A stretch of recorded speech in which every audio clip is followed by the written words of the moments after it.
Welcome to VSPM channel. VSPM channel subscriber பண்ணாதவங்க subscriber பண்ணிக்கோங்க. கூடவே இருக்கிற பெல் பட்டனை கிளிக் பண்ணிக்கோங்க. இன்றைக்கி வந்து கத்திரிக்காய் தொக்கு மாரி வைக்க போகிறேங்க. அந்த கத்திரிக்காய் தொக்கு எப்படி வைக்கிறன்றதை இப்போ பார்க்கலாம்.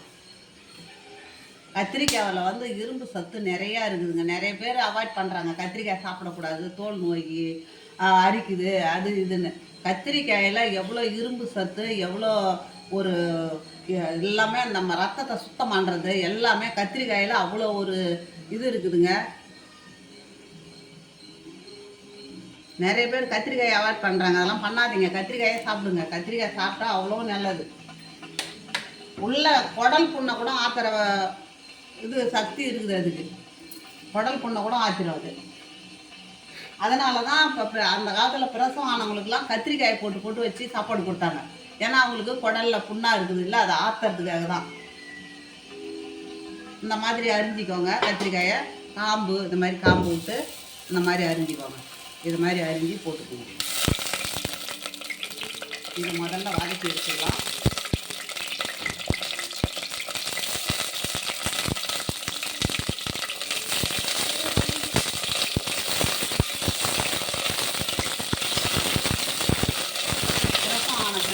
கத்திரிக்காய் தான் முடிச்சிட்டோமா அப்படின்னு அப்போல்லாம்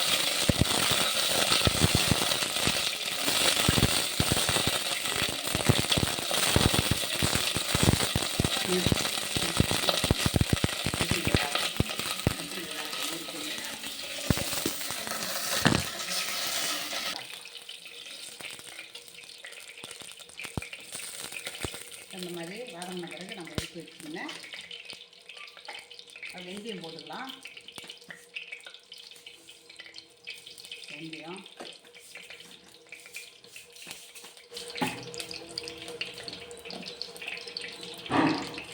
கடுகலப்பு,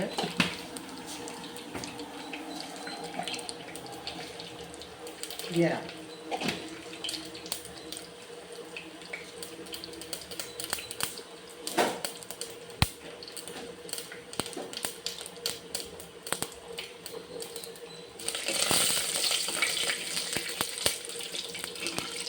நல்லா சிவந்த பிறகு நம்ம இஞ்சி, வெங்காயம், பூண்டு, இஞ்சி, வெங்காயம், தக்காளி எல்லாம் வச்சுருக்கிறோம்.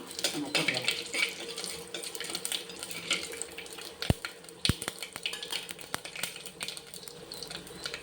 இஞ்சி, வெங்காயம், பூண்டு,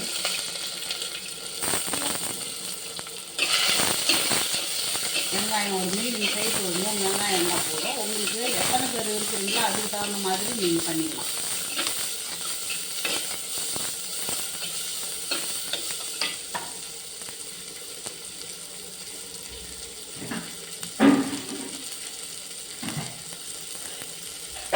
இப்போ அதுக்கு தேவையான கல் உப்பு,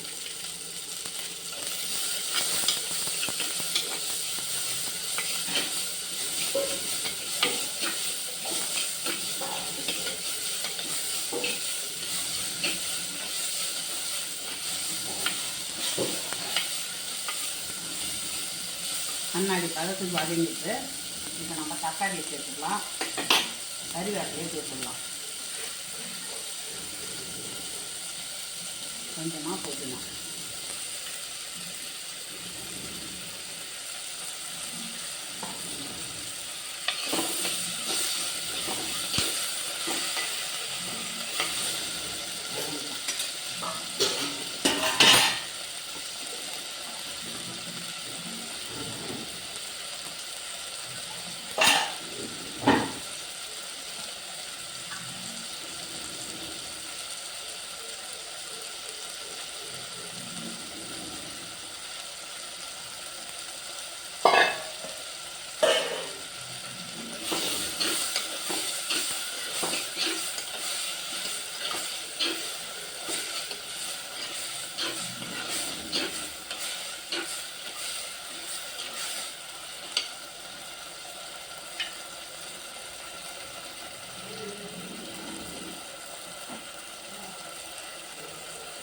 இப்போ மஞ்சள் தூள் கொஞ்சம் போடணும்.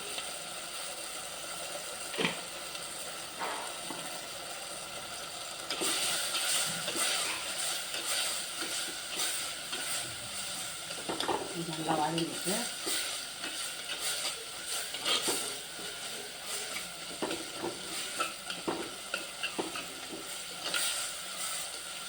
இன்னும் கொஞ்சம் நல்லா வதங்கணும்.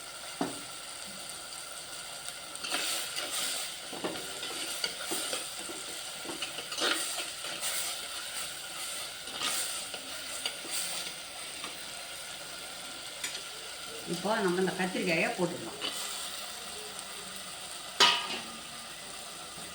இப்போ குழம்பு மிளகாய் தூள் வேறு எதுவும் வேணாங்க. பட்டை மிளகாத்தூள், மல்லித்தூள், ஜீரகத்தூள்லாம் அதெல்லாம் தேவையில்லை. நம்ம வீட்டில் அரைச்ச குழம்பு மிளகாய் தூள்.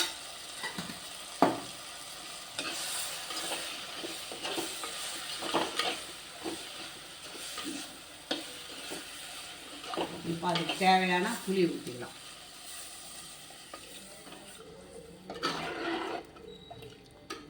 அவ்வளோதான். இப்போ கத்திரிக்காய் தொக்கு ரெடியாக இருக்குது. நம்ம அதை கொதிக்க விடணும், நல்லா வேகட்டும்.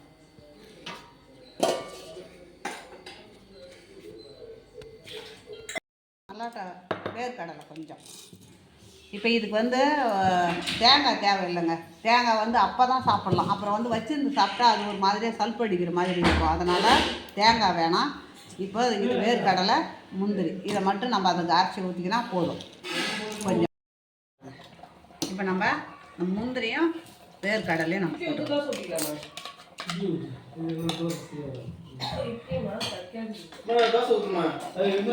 அவ்வளோ ஒரு சூப்பராக இருக்குங்க. இது மாதிரி நீங்கள் பாருங்கள்.